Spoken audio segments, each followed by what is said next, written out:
And I think that Trump is at risk of sabotage, of new public attacks, and possibly some way of removing him or even assassinating him. The British government, the British Empire, has a long history of assassinating leaders who oppose it, going back to at least Abraham Lincoln. Russiagate, I'm not sure if that's going to fly. We've seen over the last few days 17 Democratic congressmen and women deliver a very strong message against Trump, but they got caught speaking the same message word for word. And then all this erupted on X, where they showed them delivering the same message word for word. People are not stupid. They can see if all these supposed leaders elected by the people are speaking the same message word for word, then somebody gave them the message. And that somebody has enough power to tell them, look into the camera and say these words exactly. And then they say, yes, sir. They obey. So there's some kind of a higher power above all these congressmen. We don't know exactly who it is, but we can make an educated guess. The real dichotomy is the two systems of governance. And then either you support the globalist oligarchy, the moneylender cabal, or you support people who are fighting for your country's sovereignty and independence. And I think that those fault lines are now clear enough to a critical mass of people that I think that Donald Trump will enjoy sufficient support that he will be, let's say, a lot more insulated from this attack than he was during his first 4 years in office. It's the 4 years of Russiagate, the 8 years of almost non-stop persecution of Donald Trump with lawfare. They haven't stopped him. They haven't defeated him. And I think that in the process, the American people have learned some important lessons. And we've seen that even some leading Democratic politicians switched sides over to Donald Trump because the false dichotomy between left and right, people are understanding that's fake. Oh, I think that the same people are running the show in Germany as are running the show in Paris and in London. It seems to me that the whole agenda is to make a show of determination in order to impress the Trump administration, to say, wow, these people are really determined and they're putting real resources behind. They're putting their wallets where their mouth is. And yeah, let's close ranks with them. Let's support them. Let's back them up. And then the 800 billion euros that Ursula von der Leyen is now talking about, that's another piece of bait for the American military-industrial complex, because probably a lot of that money is going to be waved at them to say, hey, we're going to be building a lot of weapons here. How about you come here for some action? And then the American military-industrial complex is going to pressure Trump to join ranks with the Europeans. And then this is, I think, why, as all this is going on, there's a quiet purge going on at the Pentagon. And this is why Donald Trump and his governments are making sure that the people running the U.S. military are loyal to the administration and not to the globalist oligarchy. Well, we saw, when Volodymyr Zelensky was thrown out of the White House, that Ursula von der Leyen and a number of other European officials, I forget the name is exactly, but it's on Twitter, it's on X. They issued the exact same statement, word for word, of support to Volodymyr Zelensky. Stand tall, be brave, be blah, blah, blah. Exact same message, all four of them. And when you asked who are they playing, I think that they're still playing the United States. And Keir Starmer says this, because when Donald Trump trolled him at the White House, could you take Russia on by yourselves? And then everyone in the room laughed, because everybody understands that Britain cannot dream about confronting Russia militarily and prevailing. But what Starmer says in his statements, I think he said this in his statement to the parliament the other day, is he said, we're doubling down we're increasing our commitments to military spending and blah, blah, blah, to show the Americans that we are serious. And then Europe, if you shake down all of the European NATO powers, it's very doubtful that you can put together 50,000 troops to place in Ukraine. I think that the way people are reacting in social media suggests that actually Donald Trump has very strong support. And then we have the question of Europe, which seems to have united behind warmongers and seems determined to go to war against Russia. But I think that's very hollow, in fact, because it's limited to the ruling establishments who don't actually enjoy support from the people. I think that for London and for Western Europe, the game is lost. And they're making a whole lot of noise and doing a lot of trash talk to try to impress everybody that they're serious, that they matter, that they have power, that they can change things. But I think ultimately that they can't. And then as a result, they have to increasingly engage in censorship. They have to cancel elections. They have to sabotage elections in different ways, as Macron has done in France. They have to rig them, as I think they might have done in Germany. If you don't have the support of the people, if the people believe that you're deceiving them and lying, then your whole agenda isn't going to get very far. Now, I see that a lot of analysts, a lot of observers are now coming up and saying, oh, Donald Trump is mounting a dictatorship. Oh, his public support is really not what it's made out to be. Actually, people are against him. It doesn't ring true to me. People cite polls. Polls are rigged by habit. They're routinely rigged. They don't mean anything. And then there's a question of money. Ursula von der Leyen wants to spend 800 billion euros on a Rearm Europe program. Where's she going to get that? Where's she going to get 800 billion euros? I think that the only place they can get it from is the printing press, which means that they're going to destroy the euro. And then if your euro is worthless, then your whole house of cards comes down. And so now the reason why I suspect that the Trump administration is perfectly aware of all this is because in that interview that Secretary of State Rubio gave after speaking with Zelensky, and after Zelensky rejected the deal, he used the word hustle. He actually said something, I hope that they're not hustling us. But then they know that they are. And they also understand that it's not Zelensky. Zelensky wouldn't dare in a million years do this unless somebody put him up to it. And that somebody is the British ruling establishment. So again, London dispatches Boris Johnson to Kiev, and Johnson arrives there for the occasion of the third anniversary of the special military operation, and that was on 24th February. Two things happened almost immediately. One, Zelensky reversed himself. He said, oh, okay, I'll accept the American deal now. And the second thing that happened is that the Ukrainian parliament, the Verkhovna Rada, voted to extend Zelensky's presidential mandate. That was the second time they voted, because the first time they voted wrong. But now Boris Johnson comes there and they vote again, and then they said, okay, Zelensky is still president. It doesn't change anything because his term expired.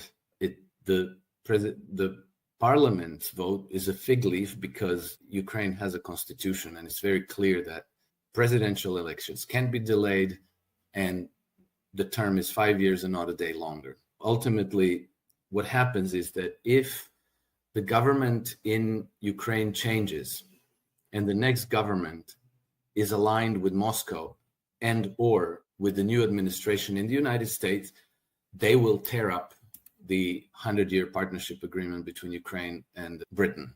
Keir Starmer is just a figurehead. Boris Johnson, again, is very deeply involved. Two big problems emerged. One is the problem of Zelensky rejecting the American deal.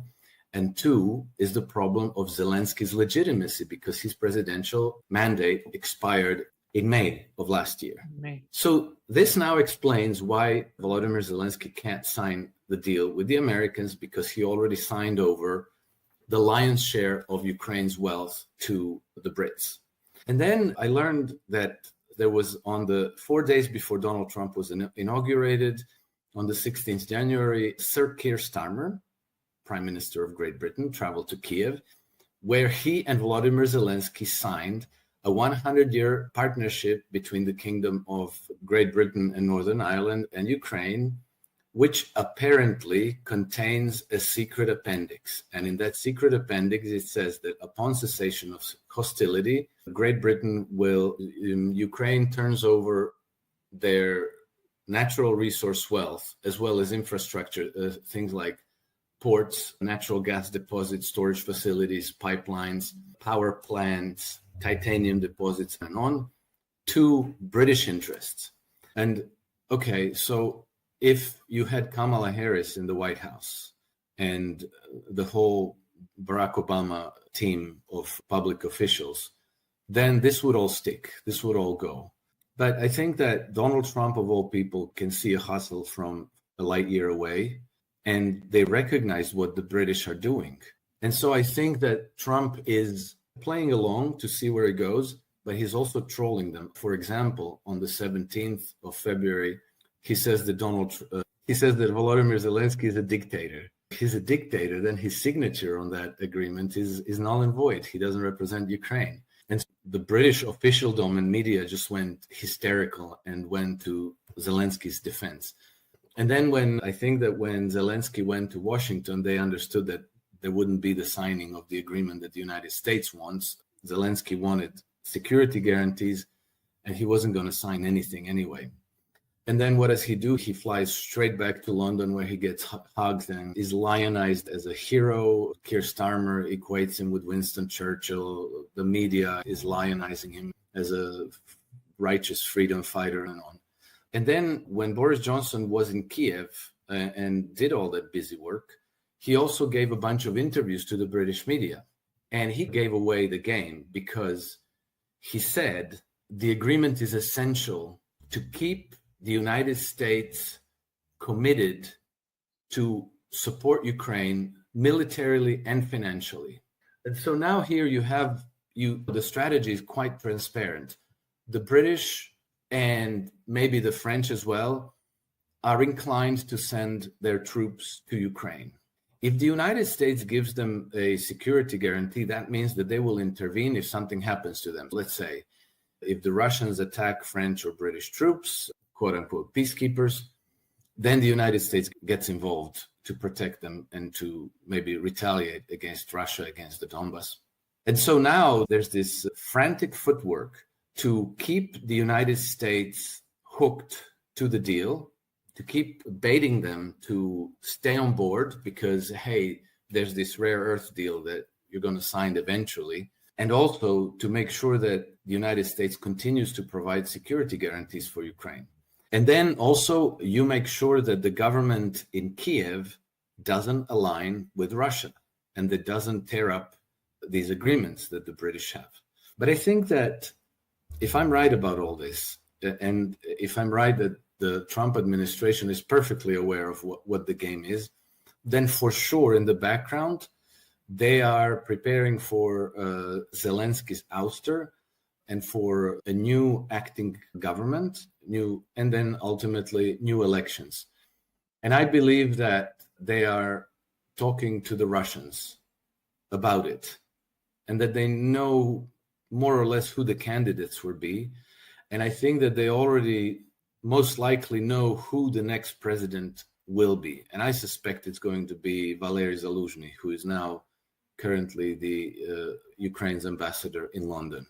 I think that the proxy war against Russia via Ukraine has been inverted into a proxy war against the West, particularly the city of London, via Ukraine. And now the belligerents, quote unquote, it's not just Russia, but Russia and the United States. And here's why I think that. This saga now has been brewing for several weeks, actually, since even before September. And what we see in the press from day to day is this talk about a deal, about the rare earth minerals in Ukraine that the United States wants to appropriate, and about security guarantees. And this is again a distortion. So the offer of the rare earth minerals concessions originates at least since September last year when Volodymyr Zelensky went to New York. He met with Donald Trump at the Trump Towers and offered him the rare earth minerals deal. And the figure of $500 billion comes from Zelensky, not from Trump. Trump didn't invent that figure. The way British officials and British press are trying to represent it is that Donald Trump, because he can, decided to be very greedy and to take advantage of poor Ukraine in its hour of need and to basically blackmail them by saying, okay, you turn over your resource wealth to us, otherwise, no, we're not going to help you at all. Now, then Trump comes into power, and in the next few days, Secretary of the Treasury, Scott Bessent, goes to Kiev with the draft agreement, and Zelensky rejects it. And I thought that was very strange. And then he speaks with the Secretary of State, Marco Rubio, and he said, yeah, we'll sign that agreement, but I have to run it through my legislative process. And then Marco Rubio gave an interview about this, and he spoke about it, and he said, Zelensky said he would accept the agreement, that he needs to run it through his legislative process. And then 2 days later, he goes to the media and says, I rejected the American deal.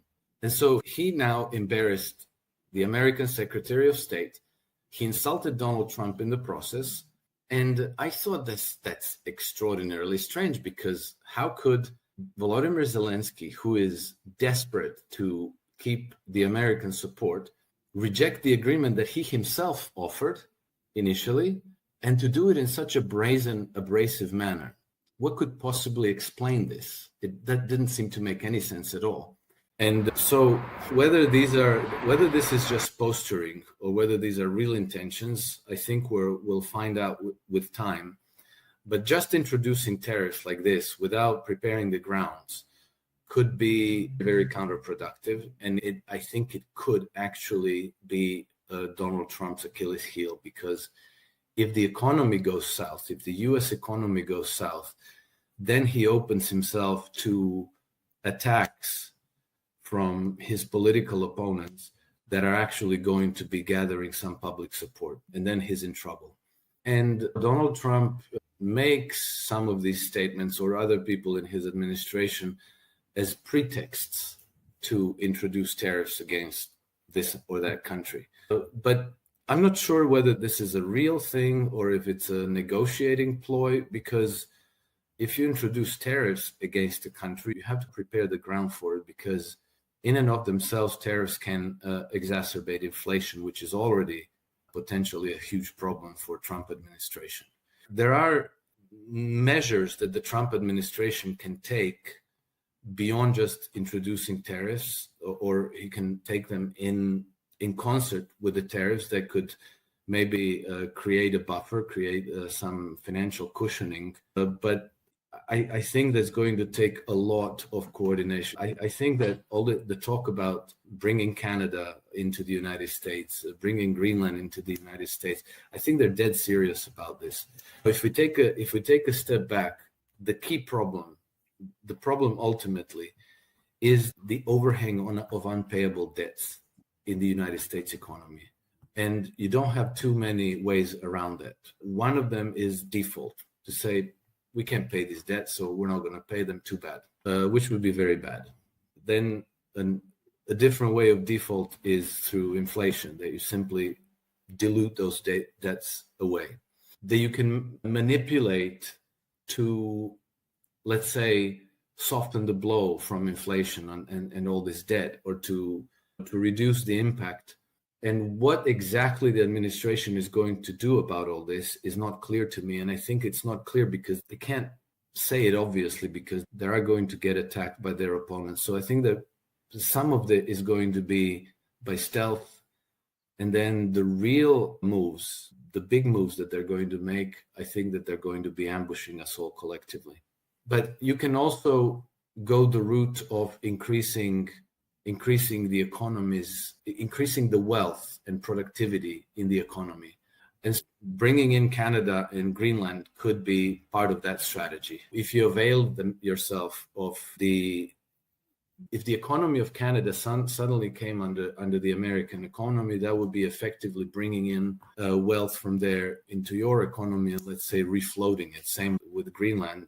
There's going to be resources there that the American companies can exploit, that the American banks can fund, and that effectively constitutes new collateral that can back another major credit cycle and improve, let's say, reduce the drag from the debt overhang. But that's a whole lot of moving parts. And so you can imagine that if United States eliminated income taxes, that the best segment of innovators, inventors, entrepreneurs from everywhere around the world might, in the long term, gravitate towards the United States and pursue the American dream, but for real, not a fake one. Who knows? I don't know. I think that this is entirely possible, and I really hope that they are working on that.